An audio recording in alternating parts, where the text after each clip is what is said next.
ચમચીને મોજું ક્યારે પહેરાવ્યું છે? પહેરાવીને જુઓ, ઘરનું મુશ્કેલ કામ પણ આસાન લાગવા લાગશે. હેલો ફ્રેન્ડ્સ, સ્વાગત છે તમારું મોનિકાસ કિચન ગુજરાતીમાં. આજે આપણે જોઈશું અમુક યુઝફુલ ટિપ્સ એન્ડ ટ્રિક્સ. તો ચાલો વિડીયોની શરૂઆત કરીએ. આજની ફર્સ્ટ ટ્રીપ માટે મેં અહીંયા લઈ લીધું છે ફોઇલ પેપર. ફોઇલ પેપરની અંદર આપણે 1 ચમચી સફેદ નમક ઉમેરી દઈશું, જે આપણે કુકિંગમાં યુઝ કરતા હોઈએ, અને ત્યારબાદ એને આ રીતના ફોલ્ડ કરી અને એની એક પોટલી બનાવી લઈશું. આનો યુઝ આપણે ફ્રીજની અંદર કરીશું. દરેક વસ્તુ આપણે ફ્રીજમાં મૂકતા હોઈએ છીએ, પણ ઘણી વખત ફ્રીજની અંદરથી સ્મેલ આવવા લાગે છે અને ક્લિનિંગ કરવાનું પણ આપણી પાસે જો ટાઈમ ના હોય, તો તમે આ રીતના જે ફોઇલ પેપર છે એને આ રીતના 1 રાત માટે મૂકી દેશો તો જેટલી પણ વાસ હશે એ બધી જ વાસ છે આનાથી દૂર થઈ જાય છે. આજની નેક્સ્ટ ટ્રીપ છે એ સ્પ્રે માટેની છે. આપણે ક્યાંય બહાર પ્રસંગ વગેરેમાં જતા હોઈએ અથવા તો ડેલી કોઈ કોલેજ વગેરે જતા હોય, ઓફિસ વગેરે જતા હોય, તો આપણે ડેલી સ્પ્રે લગાવતા હોઈએ છીએ, પરંતુ આ સ્પ્રેની સ્મેલ છે એ જલ્દી નીકળી જતી હોય છે. તો સ્પ્રેની સ્મેલ જલ્દી ના નીકળે ને આખો દિવસ રહે, એના માટે આપણે ટ્રીક જોઈશું. તો એના માટે તમે વેસ્લિનનો યુઝ કરી શકો છો. તો વેસ્લિન લઈ અને હાથની જે કલાઈ છે એના પર આ રીતના રબ કરી દેવાનું, અને રબ કર્યા બાદ જે સ્પ્રે છે એના પર લગાવવાથી જે સ્પ્રેની સ્મેલ છે એ આખો દિવસ એમ જ રહેશે અને બિલકુલ પણ નીકળશે નહીં. તો જો તમે ડેલી ઓફિસ જતા હોય અથવા કોલેજ જતા હોય તો આ હેક્સ તમારા માટે જરૂરથી કામ આવશે.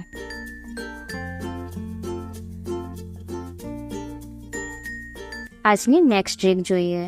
જ્યારે પણ આપણે બ્રેડનું પેકેટ લાવીએ ત્યારે ઉપરની બ્રેડ છે એ આ રીતના હોય છે, જેને આપણે કામમાં નથી લેતા, પરંતુ આને તમે મિક્સરની અંદર ક્રશ કરી અને બ્રેડ ક્રમ્સની રીતે ઉમેરી શકો છો, જેને તમે કોઈ પણ ટીકી વગેરેની અંદર ઉપયોગમાં લઈ શકો છો. આજની નેક્સ્ટ ટ્રીક જોઈએ. જ્યારે પણ આપણે ભીંડાનું શાક બનાવીએ ત્યારે એની અંદર ખૂબ જ ચીકાશ હોય છે, જેને દૂર કરવામાં આપણને ખૂબ જ પ્રોબ્લેમ આવતી હોય છે. તો એને જલ્દીથી દૂર કરવા માટે આપણે લીંબુના રસનો યુઝ કરી શકીએ છીએ. હાફ લીંબુના રસને આ રીતના આપણે જો ભીંડાની અંદર ઉમેરી દઈશું તો એની ચીકાશ છે એ સરળતાથી નીકળી જશે, તેમજ જે સબ્જીનો ટેસ્ટ છે એ પણ વધી જાય છે. તો તમે પણ આ ટ્રીકને જરૂરથી ફોલો કરજો. આનાથી ભીંડાની ચીકાશ પણ દૂર થઈ જશે અને સબ્જીનો ટેસ્ટ પણ સારો આવશે. તો તમે જોઈ શકો છો કે આની અંદર બિલકુલ પણ ચીકાશ નથી. હવે જોઈએ નેક્સ્ટ ટ્રીક. આપણે ચમચી, ચાકુ વગેરે રાખવા માટે આ રીતના સ્ટેન્ડનો યુઝ કરતા હોઈએ છીએ, પરંતુ જે આ રીતનું સ્ટેન્ડ હોય એની અંદરથી ચમચી છે સહેલાઈથી બહાર નીકળી જાય છે. આની અંદરનો જે ગેપ છે વધારે હોવાથી ચમચી આસાનીથી બહાર નીકળી જતી હોય છે. તો એના માટે આપણે એક નાનકડી ટ્રીક જોઈશું. તો એના માટે તમે કોઈ પણ આ રીતના ધાગાનો યુઝ કરી શકો છો. અત્યારે મેં અહીંયા બ્લેક ધાગો લીધો છે, અને જે જગ્યા પર વધારે ગેપ છે ત્યાં આપણે આ રીતના એને નોક લગાવી અને બાંધી દઈશું. આની જગ્યા પર તમે જૂટ ડ્રોપનો યુઝ પણ કરી શકો છો. જૂટ ડ્રોપ છે એ બાંધવાથી એ લુકમાં પણ સરસ લાગે છે, પણ જો તમારી પાસે જે જૂટ ડ્રોપ છે એ ના હોય તો તમે આ રીતના ઘરની અંદર કોઈ પણ દોરડો હોય તો એનો યુઝ કરી શકો છો, પણ દોરડો થોડો જાડો હોય એનું ધ્યાન રાખવાનું. તો આ રીતના એક સાઈડથી લગાવી અને હવે આપણે એને બીજી સાઈડથી પણ આ રીતના ગાંઠ લગાવી દઈશું. આ રીતના કરવાથી એની વચ્ચેનો જે ગેપ છે એ એકદમ ઓછો થઈ જશે અને સ્પૂન છે એની અંદરથી આસાનીથી નીકળશે નહીં. તો આ રીતના મેં ચારે બાજુ ગાંઠો લગાવી અને દોરડો બાંધી દીધો છે. તો હવે આપણે એની અંદર સ્પૂન વગેરે જે પણ રાખશું એ સહેલાઈથી બહાર નહીં નીકળે અને આપણે એને વારંવાર ઠીક પણ નહીં કરવું પડે. તો આપણો ટાઈમ અને મહેનત બંને બચી જશે. હવે જોઈએ આપણે નેક્સ્ટ ટ્રીક. આપણે ગમે ત્યાં બહાર જતા હોઈએ અને અચાનક કપડા પર જો ઓઇલનો ડાઘ લાગી જાય તો એને ક્લીન કરવામાં આપણને ખૂબ જ મુશ્કેલી થાય છે, અને ખાસ કરીને જ્યારે એને વોશ કરવાનો પણ આપણી પાસે ટાઈમ ના હોય, તો એના માટે આજે આપણે એક એવી ટ્રીક જોઈશું જેનાથી ઇન્સ્ટન્ટલી જે ઓઇલનો ડાઘ છે એ રિમૂવ થઈ જશે. તો એના માટે તમે કોઈ પણ ઘરની અંદર જે પાવડર હોય એનો યુઝ કરી શકો છો. તો જે જગ્યા પર ઓઇલ લાગ્યું હોય એ જગ્યા પર આ રીતના પાવડર લગાવી અને એના પર થોડી વાર માટે આપણે રબ કરી લઈશું. આ રીતે રબ કર્યા બાદ જે પાવડરનો ડાઘ લાગી ગયો છે એને ક્લીન કરવા માટે આપણે કોઈ પણ એક કપડું લઈ લઈશું અને એને થોડું આપણે ભીનું કરી લઈશું. ભીનું કર્યા બાદ જે આપણે પાવડર લગાવેલો છે એના પર આ રીતના રબ કરીશું, જેથી એના પર પાવડર છે એ સહેલાઈથી નીકળી જાય. આ રીતના કરવાથી ઇઝીલી આપણા કપડા પર જે ઓઇલના ડાઘ વગેરે લાગ્યા હોય તો એ આસાનીથી ક્લીન થઈ જાય છે. તો તમે જોઈ શકો છો કે આની અંદરથી જે ડાઘ હતો ઓઇલનો એકદમ સારી રીતના સાફ થઈ ગયો છે. હવે જોઈએ નેક્સ્ટ ટ્રીક.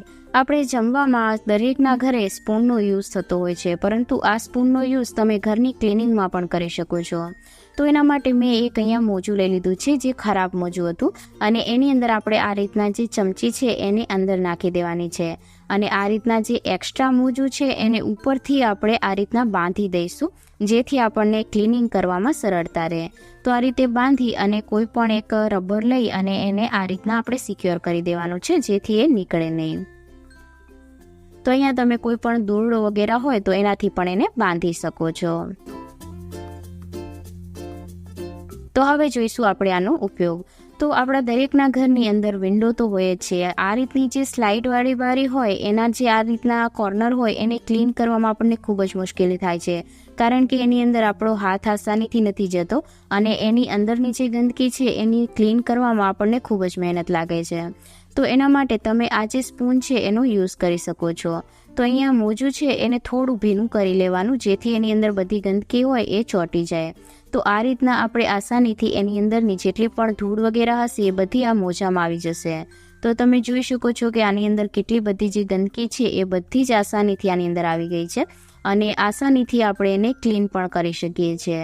આને તમે સ્ક્રબ વગેરેથી પણ ક્લીન કરી શકો છો, પણ જો સ્ક્રબ ના હોય તો તમે આનો ઉપયોગ કરી શકો છો.